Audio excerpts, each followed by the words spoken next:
Gulong na yung daing.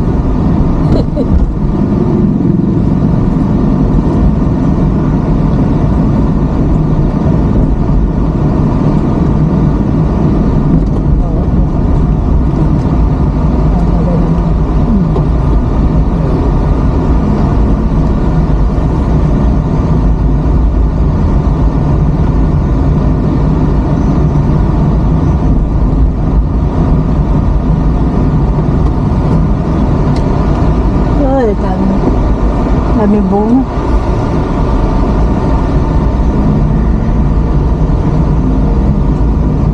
Wala tayo saging. Konti puro.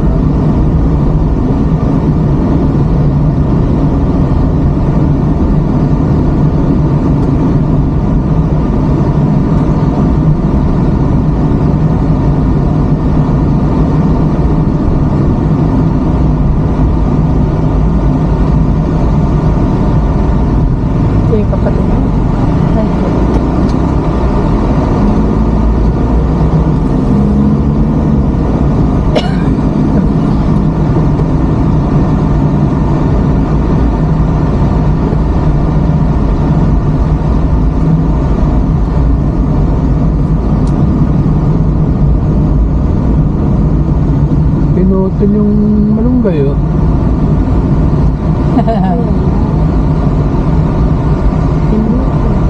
Kaya ka nakikinabang. Hindi, mataka mataas na.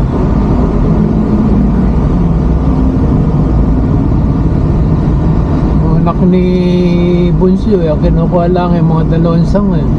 Meron pala siyang alagang daga yata, hamster. Anak ni Bunso. Oo. Anak ni Ami. Yung lalaki. Sa bahay nila. Siguro.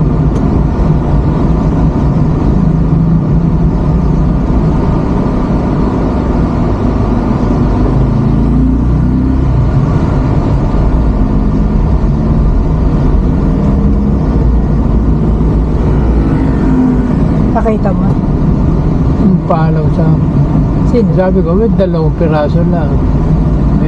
May alaga lang daw siya. Yung college. Oo, pag ako may kumuha na lang yan. Kaya nasa bakod nga ako yan, nung maabot nung kukuha.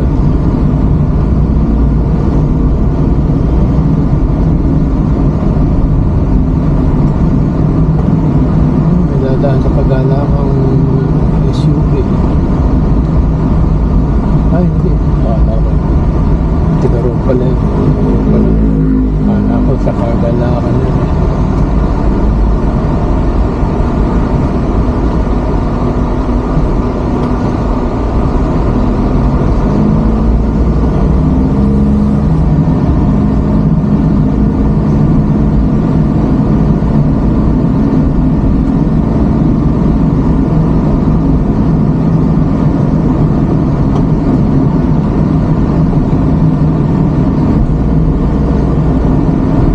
Nagre-repair yata ngayon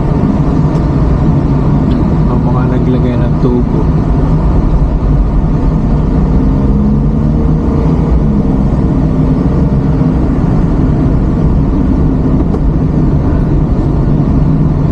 Lulusot siya, sasalubungan niya yung motor. Kaya nasa likod natin. Oo, buti matras siya. Hindi, babanggayin niya yung motor. Kapwa niya motor. Oo. Tingnan natin kung sino matibay.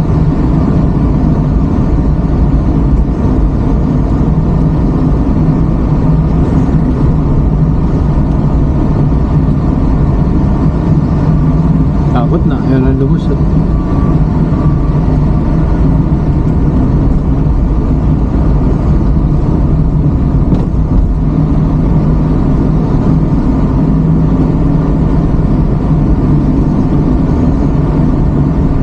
Yan, ang truck malaki.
yung kanyang petrol helmet.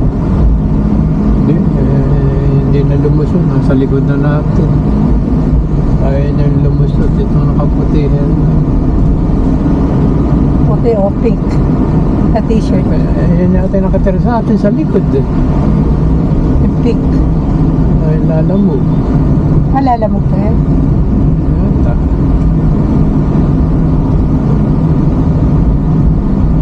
Ito lala mo. Laki ng package.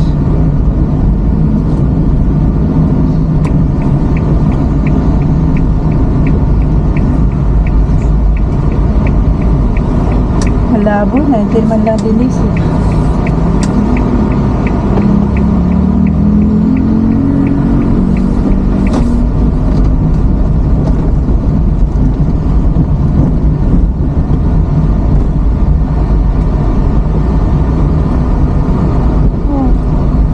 Laki siguro yung study.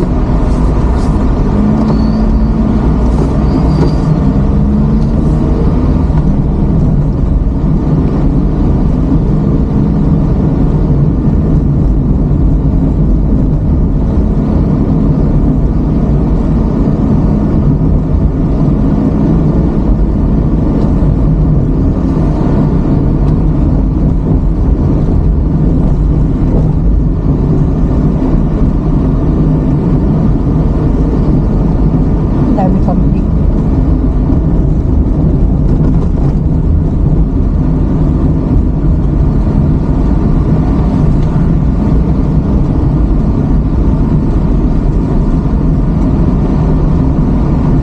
At dito pa yung payong natin. Opo, ma'am. Sa likod. Panda pala eh.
Tricycle. Mga may wala. Baka hindi naman sa kanila eh. May patay, naulan.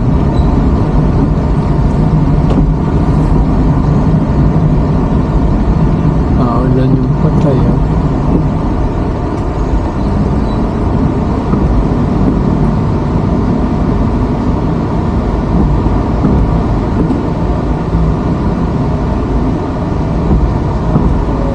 Yung ganyan, sarili nilang sasakyan. So, oh.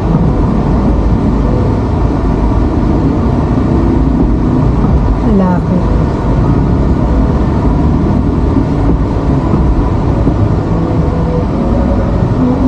Bata pa na ito.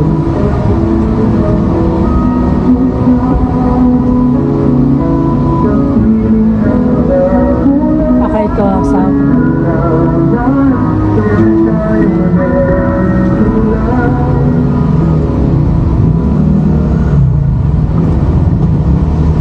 Baka doon sa Plaridel. Pinaglibingan na ikaw-OT, lilibingin. Meron dyan eh, dyan sa may, meron libingan din dyan, pagkaliwa din sa may grocery. Doon sa may bakery. Meron doon sa looban doon eh, lumang cemetery.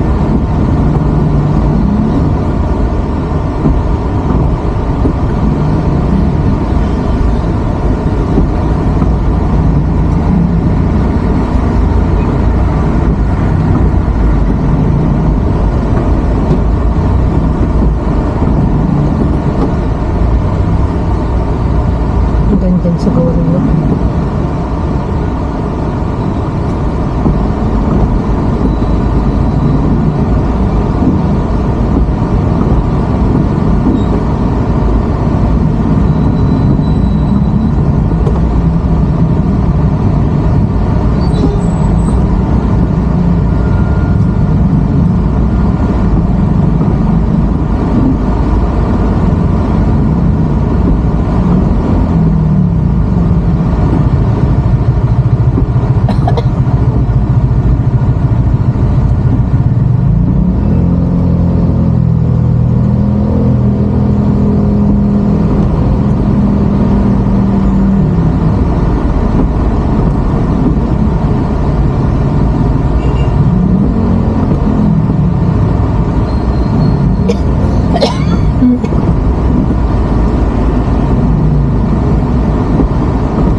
Sabado ngayon.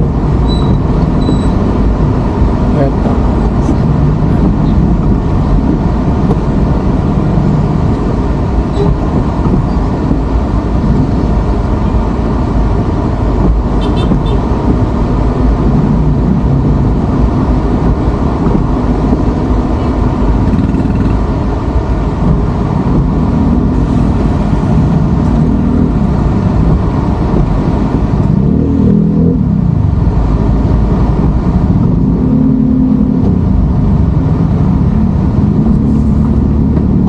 Oo. Tarantado.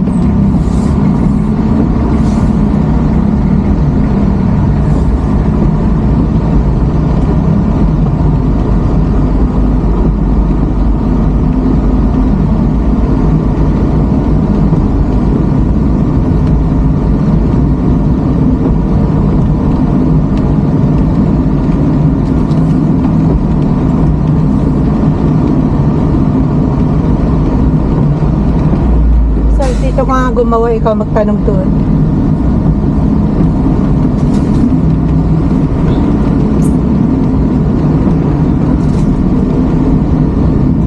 Bago sa gasoline station. Baka naman may senyas dyan kung saan gusto lumipat.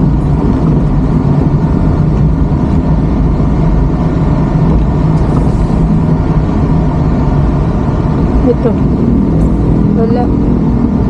Yup. Tanong mo sa ano, sa gasoline station, baka alam mo. Ito dito.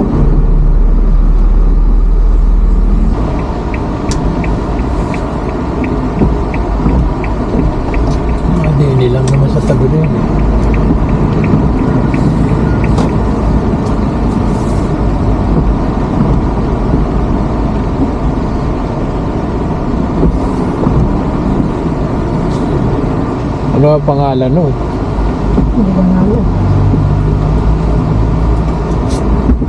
Ay, hindi daw po nila alam eh. Ano ang pangalan nun dati? Hindi ko alam.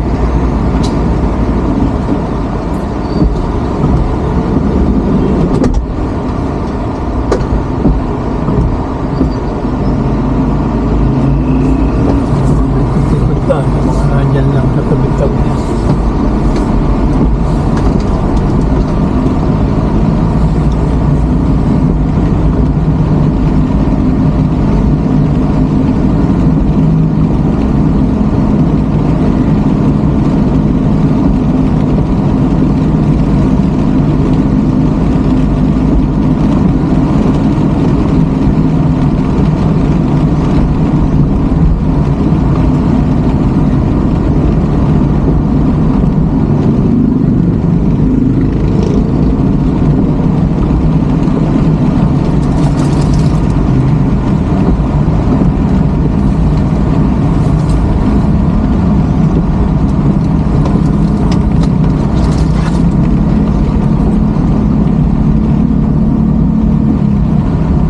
Wala ka bang lumang telepono nila? Wala ka lang isang.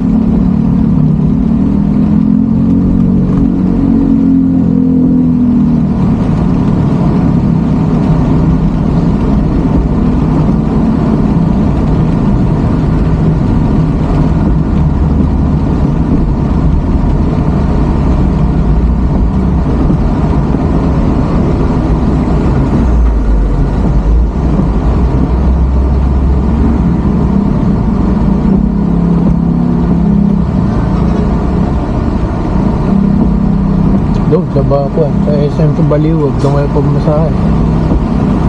Meron yata doon pamasahe.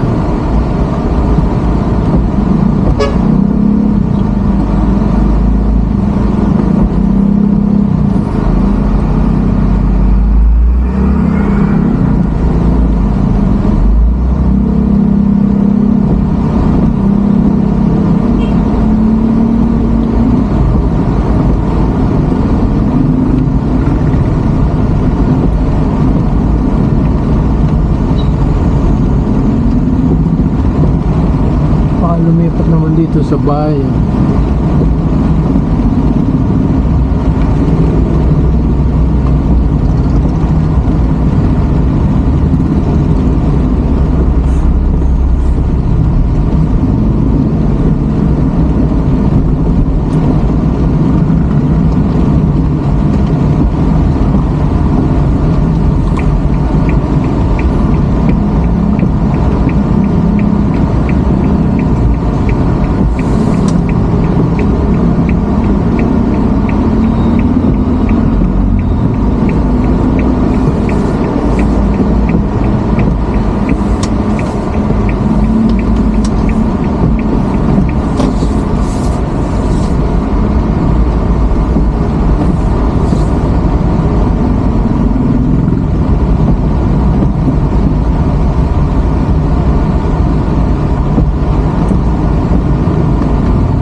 May natabalan.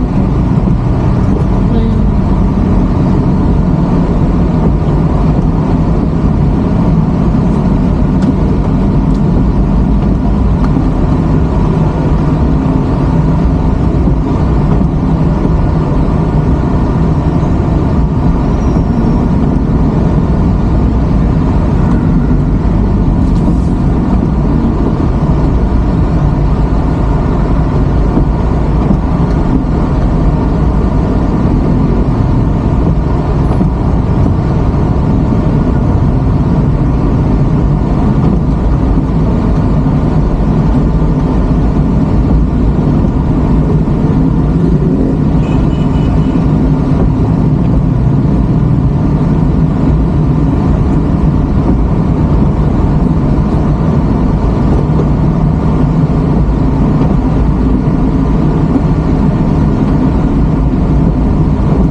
tingnan mo sa street view na kung baka kaya ng cellphone mo.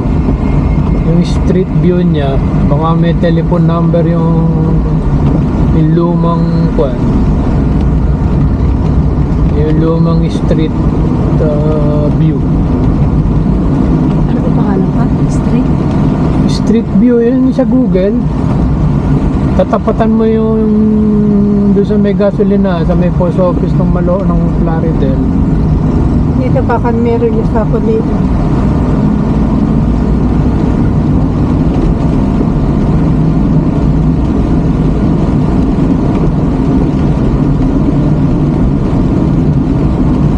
Sa SM o doon sa Robinson.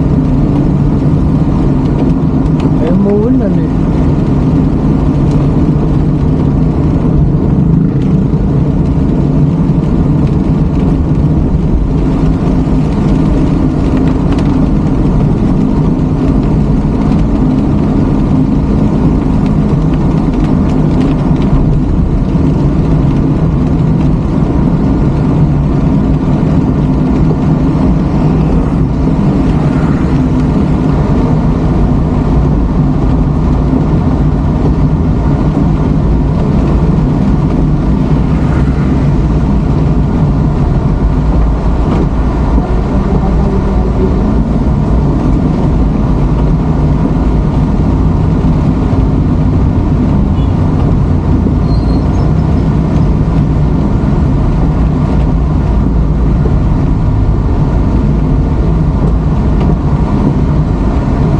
Dito sa Robinson.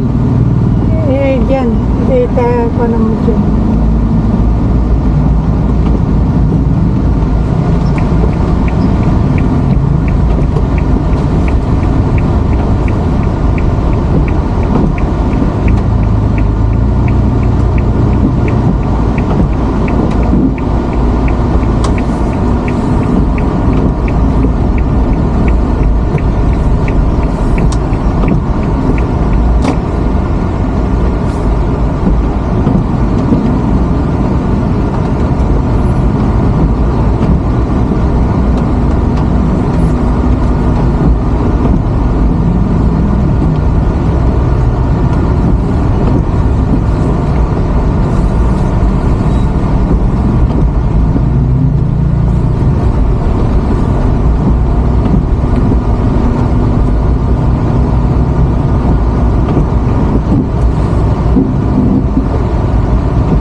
G's kaya sarado kay Kalahati.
Araw siguro ng palengke. Tiyanggi po yun. Maraming sasakyan.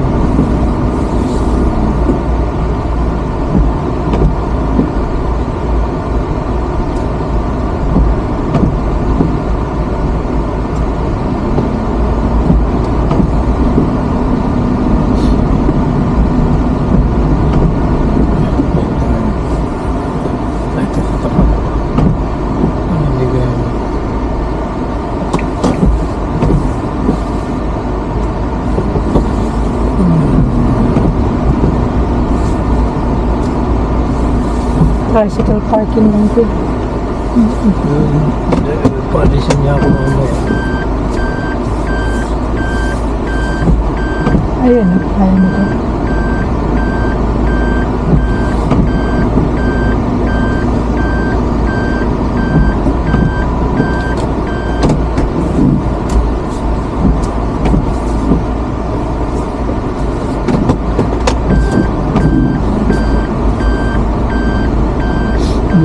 Hindi naman ako ano siya upo.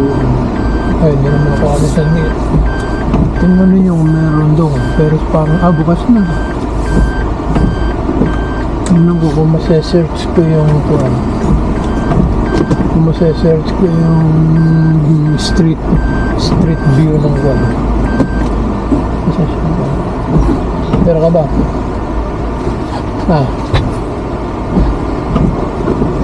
Saying this because I'm wishing it Pero sa buhay kasi, alam mo ito nga sabi nga ng ito, just a simple lesson for each one of us. You have to understand this. Alam mo, mismo Biblia nagsabi, number our days. Diba? Bilangin mo. Kasi minsan, we think we will live here on earth forever. Mali po yung ganong klaseng kaunawaan. Dapat talaga mag-iisip ka na there is another forever. The life after your life here on earth, there is forever, whether in God or with Lucifer. Totoo, there is forever. But in this earth, bilang lang ang ating araw. Kaya nga ang ano ko dyan, dapat gawin mo na yung magmamarka sa tao na kung saan ay napagsilbihan mo sila, nakipaglaban mo sila. Minsan kasi pagka iniisip natin forever tayo dito, iimbak tayo ng imbak ng pera, mag-iipon tayo na mag-iipon. Di ba?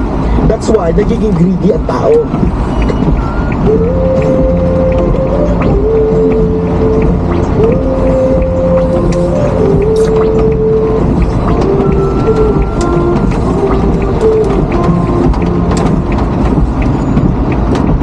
What?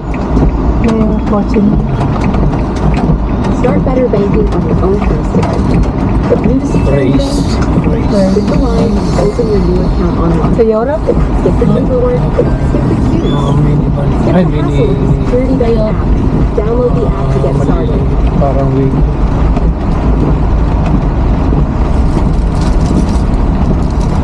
Kasi akala niya forever siyang titira. Kung hindi naman yun, ma-extend sa anak mo na gusto ko yung anak ko ganito rin, ganyan. Yeah? Which is ayaw mo magtiwala sa Diyos na ayaw mo yung anak mo na magtrabaho din. Bibigyan mo ng for start, pag-aaralin mo, tapos for the start, and let Him Di ba? Haggle with life. Kaya mo yun. Ano na yun eh. Naghaggle ka eh. What do you think na hindi kakayanin? Kaya ka naging strong eh. Alam mo, kaya nga yung sinasabi. Tama yung sinasabi. Ito bigyan ko lang kayo ng simple moral lesson in life. Kaya yung sinasabi ni Robin Padilla, tama yun. Do you know why? Mga bata ngayon iyakin. Bakit mga yung Gen Z, holding di-depress? Kasi binigay sila. Bata, pinrovide na lahat. Bata, hindi sila naging independent. Pagka sumigaw, umiyak, lalapit ka agad, di ba? I mean, alam mo, nakita ko yan sa Japan. Nakakita ko na ilang beses kasi sinasabi nila sa akin, sa Japan daw, mga bata, umiyak, grabing independent.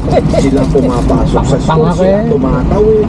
As in, Duwag kaya ka, duwag. Really? Dapat ganito dito kasi iba naman ang environment ngayon kasi natin. mga bata Pero that's ngayon how they pag will umiyak train. At bigyan isa ng pang training cellphone, sa mga Japanese bigyan ng na mga tablet. estudyante, Lahat, meron. children, na ay yung 2 years old pa lang, pag meron na sila. hindi ko pupulutin yung bata. Hindi ka matatarata, sisisihin mo yung asawa. Ganun kasi. Sa Pilipinas, ganun eh. Pag umiyak yung bata, sisisihin ng nana, yung asawa. Ikaw kasi, ano ginagawa mo kaya yung umiyak yan? Ganun tayo eh. Kaya tuloy, lampak yung anak natin. Kasi nadapala, kulang na lang, dilaan mo yung sugat. Di ba? Walang masama that you would show care. That's not what I mean. Na hindi mo dapat i-take care ng bata. Pero let him stand on his own. Bata pa lang. Kaya nagiging, tandaan ninyo, every trials in life produces endurance, patience, it produces character. Everything that will happen to you from the very beginning na pinanganak ka, it will build your character. Inuunti-unti, alam mo ang Panginoon nakatingin yan, inuunti-unti niya. O dadaan siya sa ganitong pagsubok. Bakit? In preparation for your future. But parang Paano kuha niyo, yun? bilihan In ng mga preparation for your appliances. future. Kaya nangyayari, dahil binibaby natin ng bata, pagtanda, mahinang nila lang. Kaya nga, itong presidente natin mahinang nila lang. Bakit? Eh kasi nga, binibaby natin, binibaby niya ang tatay niya eh. Spoiled brat eh. Di ba yun yung sinabi ni Pangulong Duterte? Spoiled brat yan si Bongbong Marcos. Kaya nung paglaki, mahinang nila lang. Na pati yung general mo, na si Tariela, hindi mo masita, hindi mo matanggal. Anong hawak niya? Hawak ng CIA ba yan? Kaya ako nagtatanong bakit hindi matanggal ni Bongbong Marcos si Tariela? Hawak ba ng Amerikano siya? Kaya hindi mo siya matanggal? Hindi, alam mo nagkakalat na DFA na mismo, tao mo na, sekretary mo na nagsabi, pwede ba hinay-hinay? Kasi kami ang may karapatan pagdating sa foreign relations. Pero nakikialam itong isang general. Bakit hindi nyo matanggal tong animal na to? Dahil hawak ng kano? Yung ba ang dahilan? At magagalit sa inyo yung kano pagka tinanggal nyo to? Bakit? O baka naman talaga mahinang nila lang alam Marcos. Yun totoo, baka mahinang nila lang alam. Which is yan na sinabi sa ni Pangulong Duterte. That's why we have a generation na iyakin. Yun yung punto ni Senator Padilla.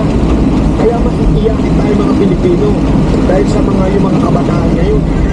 Alam mo, ito tayo ilang beses na natin nakasama ang mga anak ni Pangulong Duterte. Tayo observan tayo.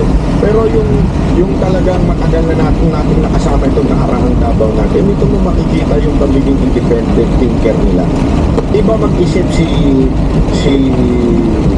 Perfect. Baste at saka si Bibi Sara Duterte, magkaiba. Alam mo, they were not You're not a baby. para bang anong tawag doon? Yung naging Independent. diktador yung kanilang tatay. O this is how you think, this is how you should think. Pinagugol ko ni Duterte yung mga anak niya lalaki kaysa independent ang mga anak. Kaya pala mga strong doon. Ino-observe ko kung bakit sila strong. Di ba kasi strong si Baste, yung pagka-prinsipyo niya. At pinagtanong din natin sa Davao niya, strong din ang kanyang kapatid na si Bibi Sara Duterte. Kasi nga, hindi sila binigyan ng bata. Alam mo, ito ang problema. Itong nangyayari ngayon dito sa bayan natin because of Marcos being a weak and spoiled brat. Yan ang totoo. Kaya ito, tingnan ninyo to. Itong issue ng text message. Dito mo malalaman mo pa lang, talagang alam mo na, ito pala siya. na he is preparing. If this is true, he is preparing hanggang mabuhay siya. Kung tatagal na. Pero yung talagang sister dito. People that are present also person, statement person. So, and then Lacson said that the president was not involved and that these people just name drop or use the name of the president. So they started banning and assured that everything would be pinned on them. So they started making affidavits and so on, preparing their defenses. And Yusef Ibu personally went to Congressman Leviste and published part of his affidavit for listening in Leviste's house. And it showed a CCTV footage of Adrian arriving and then going to the house with him and so on and so forth. So that's part of the story of supposedly of how he got hold of this information is that some of it was prepared in his house. Ayan, So, ayun na nga yung sinasabi yung screenshot nga daw. At alam mo, kailangan talagang panagutan to ni Marcos. Hindi nga niya sinasagot ng direct na pa as of now. Tagulan Nasa na yung 8 billion. Diba? Nasa na Marcos yung 8 billion na sinasabi dito. Totoo ba ito? Kasi may screenshots. Alam mo, dapat nga dito ipatawag yung numero na yun. Kaya lang, alam mo, kaya pinatay nila to sa camera yung impeachment ni Marcos kasi malamang kung umabot siya sa Senado, patatawag yung mga telco kung ano man yan. Diba? Ipapatawag yan at ipapatanong talaga, alam ba nila yan? O hindi nila alam yan? Kung kanino nakarehistro. Kasi dapat nakarehistro yan. Malalaman kung fictitious name ba. Diba? O yun. So sana, umabot sana sa Senado. Kaya lang, magaling sila dahil sa marami silang pera. Kaya alam mo naman, pag nag-save no ka, pag nag-no ka dyan sa camera, meron kang pagpapala dyan. Diba? Yan ang totoong system na nangyayari dito sa ating gobyerno. Kaya tuloy walang nangyayari kasi pinipigilan. Sabi ko nga ang hindi, no? What's the thinking? Laki-laki sa gitna pa gumata.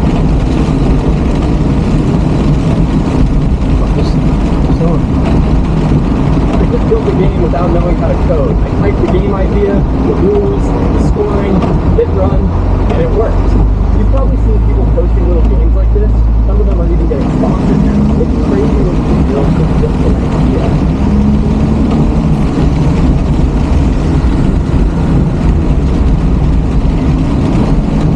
Sabihin na natin yung sinasabi mo itong irisin ko, itong dilawang pilisin natin. Sabi niya meron daw substance na nakikita kay VP Sara Duterte, diba? Dahil meron daw kesyo ganito na nakikita kay VP Sara Duterte. Okay, sabihin na natin meron, okay? At handa naman magpaliwanag yung kanyang mga abogado. Kasi, alam mo, isa lang naman ang hindi sabi, pero isa lang naman yung parang sinasabi nilang pinagdidiinan nila yung piatos-piatos, which is ang dali namang sagutin yan. At hindi ang sasagot niyan si VP Sara Duterte. Batas ang sasagot niyan. Dahil sa any confidential matter, especially in the military, it is written in our laws na bawal mo i-diverge kung sino talaga yung identity ng taong kinuha mo para sa certain mission. Yan po ay nasa batas natin. Bawal po yan ilabas. Kung gusto nilang ipilit, di sila ang mag-disobey ng at ipatawag nila through the AST. Kasi si VP Sara Duterte, hindi naman gumagamit ng kung sino-sino yan. Alam ko yan, sigurado ako nasa intelligence yan ng AFP. Kaya tingnan nyo, hindi umiimik yung AFP tungkol dito. Kasi gawain naman talaga yan. Alam ng intelligence yan, na pag ang isang tao itinago mo yung identity for a certain mission, magkamatayan na, hindi lalabas yung pangalan niya. Kahit korte pa o sino pa ang magano, kasi nga, nasa batas yan. Diba? Which is, sabi ko, yun lang yung quote-unquote substance, diba? Na sinasabi nila sa impeachment ni VP Sara Duterte. Kay Marcos, the testimony of the sister na bangag siya. Diba? Ano pa? Yung 8 billion text messages. That's more than enough substance. Diba? Blank budget. That is substance. Yung mismong budget na puno ng allocation na pinirmahan niya, that's fucking substance. Saan sasabihin nitong kamera walang substance? Bago ba kayo? Halatang pinagtatakpan ninyo. Alam mo kung ba't nila pinagtatakpan? Involved kasi sila eh. Bago! Puro contractor kasi mga congressman eh. Asan na yung mga binanggit na contractor na congressman? Bakit ang pinag-iinitan yung mga pumapalag tulad ni Libiste at saka ni Kiko Barsaga? Bakit yun ang pinapag-initan ngayon? Bakit hindi yung mga contractor? Ikaw, Lacson, isa ka pa. Isa ka pa. Diba? Ang daming binanggit. Malacanang na nagbanggit ng mga contractor na congressman. Ni isa wala kang inimbitahan. Bago! O kung meron ka mang inimbitahan ni isa, walang nag-appear. Bago! I mean, eto kung hindi man sila elementary courtesy, why? Kung ako sa'yo, i-PR mo na lang. Mahilig ka naman sa PR, bida-bida ka eh. Diba? Magpa-press con ka. Pinatawag ko ang pangalan ni Kong ganito, Kong ganyan, bigay ka lista. Pinatawag ko ito mga ito, pero ayaw nilang umattend. They should answer the public. Hindi pinapairal mo yung ay. Muntik na yun. Buti hindi ko nabanggit. Kung alam niyo ilalabas sa bibig ko at nahuhulaan ninyo, isulat nyo nga dyan. Kasi, wala kital. Magagaganon ba ako? Diba? Hindi naman eh. Ciao! Ano? Drummer ka eh. So sabi ko, ba't ko pag-aaralan yan? Kailangan ko pa yung logic, ganito pa. Hindi ko talaga pinag-aralan. Alam mo yun? Hindi ko talaga siya prioritize sa pag-aaral. Diba? Pero ngayon, yun. Pero ngayon, grabe po ako mag-aaral. Pag-gising ko pala, pagkatapos natin magmuni-muni, kasi sa umaga kailangan magmuni-muni tayo. Pagkatapos natin magmuni-muni, aral na kagad ako. Buong araw yan, baka akala ninyo. Aral talaga. I-research ko lahat ng news. Diba? Mapapakamot ko sa ulo eh. Ilan sa inyo ganyan? Diba? Yung akala ko akin na, hindi pa pala. Ganun eh. Tapos, syempre, magre-reklamo pa ako kasi nagbabayad na ako ng tax sa Amerika eh. Kasi YouTube, sa Google, Amerika yan eh. So, sila nagpapasahod sa'yo, American company. Sa American company, matik yun. 40% bawas sa'yo. Kita and tax, aabutin ng 40% mahigit. So, halos kalahati na. Yeah, yung kinikita mo sa YouTube. Tapos, ang nakakaltasin pa ng gobyerno ng Pilipinas. Ako maintindihan ko pa yun eh. Bakit? Si kumpanya ng without YouTube, wala kang kita sa kumpanya nila. And they're making it better every day, which is good. At the same time, ang nakakaintala, kasi hindi mo na ako nakatira sa Amerika, pero nagbabayad ako ng tax. Kasi yung kumpanya nakatira doon sa Amerika. So, matik yun. Tapos, tayo, dito sa Pilipinas, sasakit sa loob. Baka akala ninyo, hindi kayo nababawasan ng tax, kaya lumiliit ang sahod ninyo. Dahil matik po yan. Yung pagbawas ng tax, matik po siya yan. At alam mo, Hindi na naman tayo, binibigay ibang ba? bansa rin. Sa'yo? Kahit yung mga kaibigan ko sa Japan, Sa medyo sabi Amerika, bay, sa totoo lang, matik- malaking nakita Hindi, dito. isahot mo. Meron pa? Pero nababawas ang tax. Minsan isang Medyo taon. sumasama daw nila dahil sa taas ng tax ng Japan. Sabi ko nga, buti nga kayo nakikita ninyo kung saan napupunta. Totoo, kaya magpasalamat na kayo mga nakatira sa ibang bansa. Kasi kahit sa Middle East, bawasan man kayo ng tax, makikita nyo naman. Yung tinitirahan ninyong lugar, maayos naman ang serbisyo. Pagdating na nagkasakit kayo, maayos naman. Meron kayong health. Dito, yung ultimong health, ikaw papagamot na, pipitikin pa ng gobyerno. Kaya nga pinasosole, mantaki mo pera natin yun, ha, doon sa PhilHealth. Contribution yun ng mga membro. Tapos, kukunin at ililipat saan? Sa mga quote-unquote atap, aye. Bakit? Ginamit sa kampanya. Diba, ito nga daw, sabi doon sa isang balita, yung 8 billion daw di umano na nandun sa text message kay Marcos, di umano daw ay ginamit din sa kampanya noong 2025 para may panalo yung mga talunan nilang mga kandidato. Diba? Ginamit. Ano uglog ko, wow! Ba't kami magpupondo? Sa mga tarantado ninyong kandidato, bakit kami magpupondo dyan? Gago ba kayo? Diba? Yan nakakabuisit Alam mo, yan ang isang bagay na nakakainis dito sa pakiramdam sa ating gobyerno. Yung mga ganyang klaseng, alam mo yun? Bakit? Kaya, this is really na dapat nating ikagalit na bakit hindi isinama ito as impeachable na may substance po yung impeachment na final kay Bongbong Marcos. Ito'y sabihin na natin without these text messages and the 8 billion whatsoever, sabihin na natin wala siyang direct, which is I do not believe.